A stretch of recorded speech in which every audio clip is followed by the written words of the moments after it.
পুজোর অপেক্ষাটা 365 দিনের হলেও পুজোটা কিন্তু 4-5 দিনের বেশি থাকেই না। তাই মনে দুঃখ নিয়ে নবমীর রাতটা কাটালাম এইভাবে মায়ের দর্শন করে। মায়ের রূপ এত সুন্দর যে বারবার দেখতে আসতে হয়। এই ঠাকুরগুলো আমি আগেও দেখেছি, কিন্তু আবারও দেখলাম, কিছু করার নেই, কী করব। তাই বেরোতে তো রোজই হবে, তাই জন্য বেরিয়ে গেছিলাম। আর একটু কিছু মনে করো না, কারণ কি পেছন দিক দিয়ে নয়েজ আসবেই, বিভিন্ন রকম মিতা চ্যাটার্জির গান পুজোর প্যান্ডেলে যা হয়।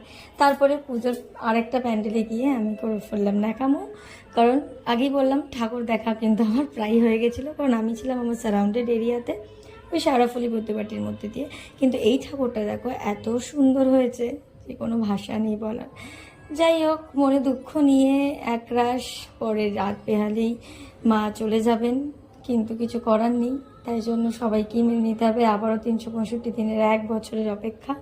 তো খিদে পেয়েছিল, তাই একটু রোল খেয়ে নিলাম। তারপরে আবার একটুখানি ঠাকুর দেখা শুরু হলো। এইখানে একটা শো মতো করেছিল, কিন্তু যেহেতু আমরা অনেক রাতে গেছিলাম তাই কোনো কিছু চলছিল না, ডিজেওয়ালা বাবু গানেতে এই জিনিসটা হচ্ছিল। তারপরে ওখান থেকে আমরা এটাই দেখলাম, দেখে ওখান থেকে আমরা বেরিয়ে গিয়ে তারপরে আবার প্যান্ডেল ওপেনিং করা শুরু করেছিলাম, কারণ এটা আমাদের কাছে শেষ রাত ছিল। তাই চেয়েছিলাম যতটা পরিমাণে থাকা যায় বাইরে, যতটা মায়ের কাছে থাকা যায়, যতটা বাইরের লাইট, এই মাইক এইসবের মধ্যে থাকা যায় ততটাই ভালো লাগবে, কারণ তারপরে তো আবার সেই রোজ নামচার দিন।